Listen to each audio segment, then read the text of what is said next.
Hey guys, it's Brian coming to you guys again with another deck profile. So I wanted to showcase a deck that really wasn't meta relevant, as we've been having a lot of events, especially nationals, being here recently.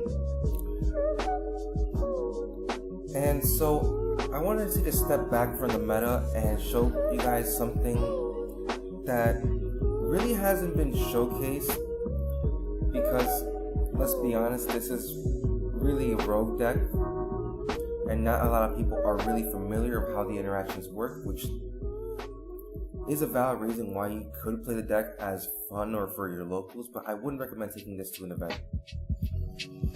So it's very interesting. It's very the skill level on this deck is very high, since you gotta know how to order your cards with what you have, but the deck is consistent. And so I would recommend practicing with the deck if you ever decide to take it to your locals or just want to test it out with your friends. And the deck that I'm referencing, in case you haven't seen it in the title, is Guardragon Dinomist. Now this is a very interesting deck because you have access to very powerful cards that will affect the meta or any rogue matchups very easily, because you have access to negates, you have access to bounces and spin effects. So I'll explain my deck choices in a moment as far as the archetype is concerned and how the deck works. And if you guys want to see a test hands video, please feel free to leave a like on the video. It really helps out a lot. That lets me know that you like the content I'm producing, and it also lets me know what you like to see in the future. So getting into the deck profile, we have one copy of Abyss Actor Curtain Raiser. This is mainly in here as the one of, because you can get access to the Electromite very quickly anyway, so it's not really necessary. However, it is also good as a high scale, so having it as a Tecton one of is really useful for those reasons alone. And not only that, this mainly can be used as link fodder or synchro fodder if push comes to shove. Next, we have our only hand trap at the deck, which would be Ash Blossom and Joyous Spring. I'm running 3 Ash because I feel like it's the best hand trap at the moment. You can discuss it for Phantasme, but I feel like Ash is better because going first, if this deck is going second, this is a card I want to go ahead and have, because that way I can still disrupt my opponent. But not only that, if I happen to go first and I have this, I know I have another negate apart from the negates that I have already on board. Next, we have the Winter Strudel, obviously for our Guardragon plays, and not only that, it is pretty much an extra extender for any synchro plays, for any further negates that you may want to put on board. Next, as far as our Dinos concerned, I'll explain my choices for the Dinomists I chose. For the first one, we're going ahead and starting with Eklos. I'm running 2 of this because it is a normal summonable Dinomist. It is a scale 6, which we are not running a lot of high scales in this deck, but I would rather just go ahead and keep this as the card that I would rather just go ahead and have, because its monster effect on the field is actually quite useful compared to any of the other ones, which is if you happen to battle with the Dinomist monster and it was supposed to be destroy the monster by battle, you can actually banish it instead, which is very key to certain matchups, because you don't want certain cards in your opponent's graveyard, and banishing it really helps take away from what your opponent wants to do. Next, for our second scale 6, we have Brachion. And Brachion is a pseudo Cyber Dragon.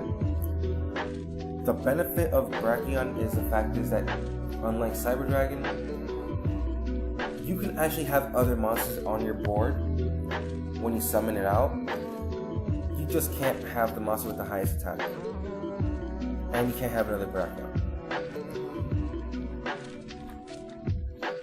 Next, pretty much, in my opinion, the best Dinomist main deck monster, well, only main deck, they are only main deck monsters, but the best Dinomist monster, in my opinion, for the main deck, is Ceratops. Ceratops is pretty much the card that guarantees that you're going to go into your Electromite or Infinity. Because this card, what it does is that if you happen to only control Dinomist monsters on your field, you can just special summon it from your hand. This is a 2100 monster here that not only special summons itself out of your hand, it's a Pendulum, level 5, so you can go ahead and see the uses that this card has. You don't really attack with it much, but when you do, you're pretty much just most likely going to combine it with a limit removal or something along those lines. Next, we have the next best Dinomist in my opinion, which is Plesios. Also a scale 6. And in case I made sure to explain all of the cards as best as I can, and I do apologize for not explaining the scale effects. All the Dinomist monsters in scale 3 prevent destruction to Dinomist cards, and all the scale 6 prevent targeting, and negates the card that targets the Dinomist cards. So, Plesios' on-field effect is a continuous effect where for every Dinomist card you control, including itself, all of your opponent's monsters lose 100 attack. Back in the day, I used to actually run this with Ragnar 0, where I would just go ahead, okay, summon a Plesios, make a Ragnar 0, destroy a monster in the field, and draw a card. Next are, in my opinion, one of the more important cards in the deck, but only for the fact that it searches is the only reason why I say it's important, which is Terran. It's an 1800 beast deck which allows you to go ahead and search for any Dinomist card if you destroy a monster by battle. And that's the part where I really wish that it didn't have that clause, because if it allowed you to search without destroying a monster by battle and just allowing you to search on the summon, this card would have been a whole lot better and maybe even pushed the deck for higher contention. I am choosing not to run Rex,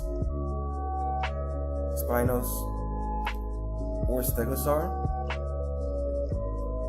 Stegosaur, if I actually don't remember the full effect. Okay, so Stegosaur, you can just destroy the monster by battle. You can just destroy the monster if a Pendulum monster destroys battles another opponent's monster by, or even if it doesn't destroy the monster, it just gets destroyed. But it's other, so that means since it's another air Pendulum monster, that means it doesn't include itself, obviously, and because of that, it's very limited. It is a scale 3, but in my opinion, not as useful as others. Spinos and Rex are very good. I've actually considered teching a Spinos for the simple reason there's 3 limit removal in the main deck. I can just tribute another Dinomist that I control and then attack directly. And if I have, let's say for example, 2 limit removal, that's 10,000 damage directly. or you can just boost it up to 5,000 by tributing a monster and attack. If it goes through, damage, limit removal is more 8,000 plus on board most of the time. So it is something to dispute and something that can be taken into consideration, but this is the only card out of all the monsters that I could say that I would really debate on running. Rex, on the other hand, I would not run this card at all.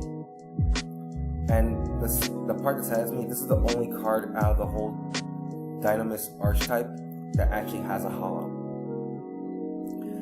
I would have preferred that Charge would receive the holo, but Rex is a good card in its own right, but just not for the uses that I see fit.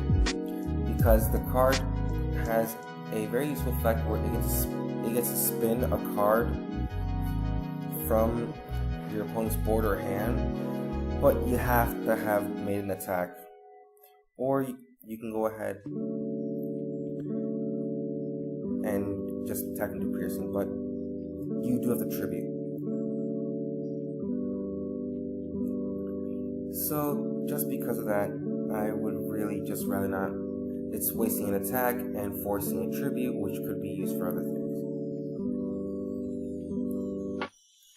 So back to the deck list, we're going to go ahead and focus on 3 Supreme King Darkworm and the 1/0. This is here for the Guardragon, because you can't really have a Guardragon without a dragon in the deck to go into LP and the such, so that's mainly the reason why it's in here, and 0 is in here as a tutor and a low scale.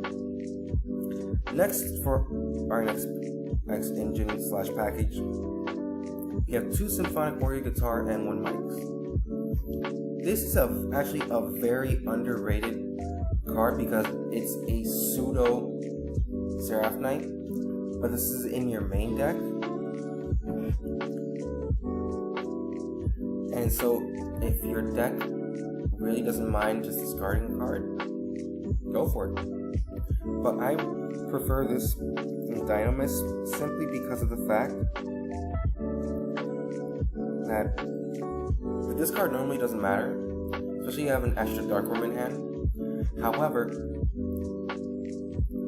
not only is this card good, if you happen to have already used your mics as an XD material, and you happen to have a copy as an hand, you can actually normal summon this out and get the mics back onto the field and make a Cliff or Genius, for example.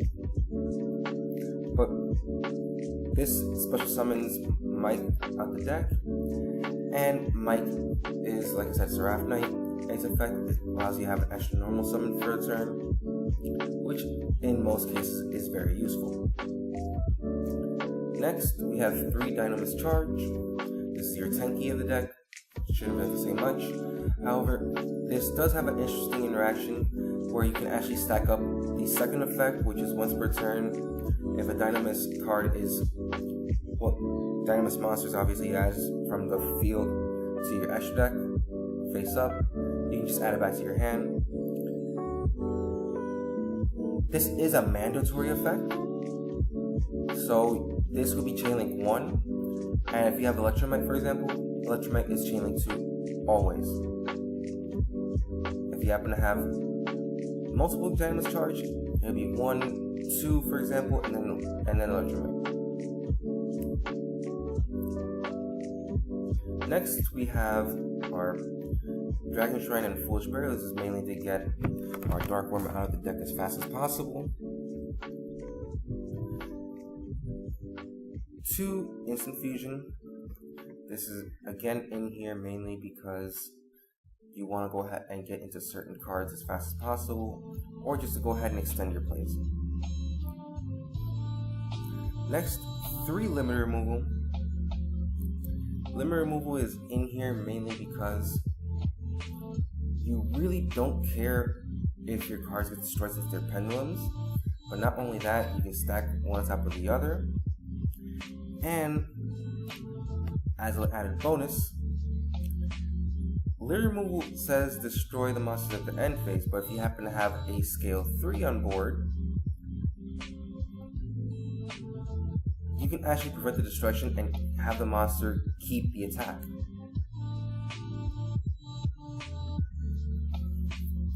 So that in itself is very useful. It's also good for going for games, so it's also an alternative win condition for your deck. Next, we have our draw power for the deck, which is 2 Power of Desires and the 1 Upstart. I mean, I'm not running 3 Desires because I really don't want to see that card in multiples. I keep 2 at the max because I do want to see it, but I don't want to risk getting a Desires off of the Desires. And our last 2 cards of the main deck is Dinomist Howling. This card is very underrated because this, on activation, you would be able to put up to 2 scales on board. So this works around anti-spell. And not only that, you can tribute a Dinomist monster and bounce a card on the field. So you happen to have charge, this will happen to just go ahead and get the monster back into your hand. Next, for our extra deck, we have the 1 Vortex for the Guardragons, obviously. I am choosing to run 1 Rare Fish, and I'm used to run 1 Panzer Dragon as well, but I'm on the fence about it, but I would rather keep the Rare Fish because that allows me to go into Dweller or Bahamut Shark, so it depends on the choices you would like to make. But I have considered taking out the Bahamut package in order to put Panzer and something else in there, like a Sarguja, to make sure I go into more plays as fast as possible and add to consistency of the deck. But that's just something I've been considering. But as of right now, this is perfectly fine as your instant fusion target. Next, we have our 1 Dawn Dragster as our extended play in case we are able to end the board with 1 more monster. And we happen to have our Duelingbook after the Guardragon combo. This usually is your target to go into. Next, the 1 Ignister. We're running Pendulums, why not? The 1 Bahamut. And pretty much the card you're most likely to go into your extra deck apart from the Electromite, which is Nova into Infinity. And of course we have our Toad to combine with our Bahamut. Next we have our Guardragons, which is Hyperpain and LP. And your most summoned card out of the deck, extra deck, which is Electromite.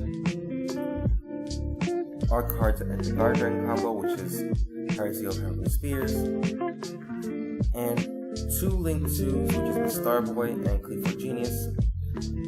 Debating on taking one of them out for a opportunity to run Savage Dragon, but that's still up for debate.